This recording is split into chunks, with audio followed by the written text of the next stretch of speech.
Hey fans, welcome to 100 Yards with Coach Priore. I am your host, Jerry Hubschman. So Coach, off to a pretty hot start defensively this season. We have 3 pick sixes in the first 3 games. How awesome is that, and how proud are you of Coach Mack and the rest of the defense?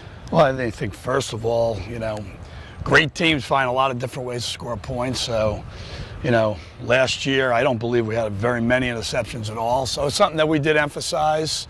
Obviously, takeaways and conversions into points. So it's been a good start from that perspective.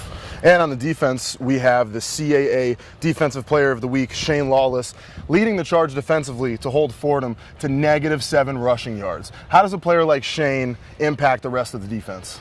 Well, I think it's contagious, obviously. He plays with a high level of energy and intensity. The kid is always ready to play the game and never loses focus on the task at hand. Seems like he's a very good leader as well, and we talked about a lot in the beginning of the preseason about replacing 2 NFL caliber players with Therese Beverett and with Chris Cooper. How have guys like Sincere Malone and AJ Finneran helped fill their shoes so far early in the season? Yeah, they've done a good job, both of them. It's been a little bit by committee. We're playing a few different guys at those positions. You got EJ with Saquon Jefferson, you've got Sincere with Tuffy, and you've got Augie Contreras with DeMarcus Miller. And I think those 6 kids have done a real nice job of filling in for those 3 seniors that we graduated from that position. Yeah, and especially with 21 points coming off the board from the defense. That's awesome for the first 3 games. Let's head over to the offensive side of the ball now. Jordan Gowan set his personal single game rushing record.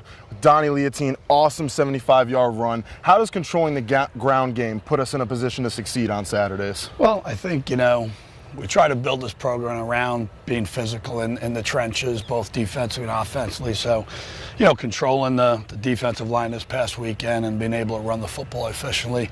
Both Jordan and Donnie have done a good job for their careers here, but they're both healthy. And Jordan, for the first time, is legitimately healthy and has been able to practice every day, and I think we're seeing the results on Saturday. Yeah, and let's not talk about the running backs and not mention the offensive line. Seems as though you have an awesome rotation in there at the offensive line. How important is it to keep those fresh legs in the trenches throughout the game? Yeah, we're able to play 7 or 8 guys, which is good, and I think they're all doing their part. They're getting better.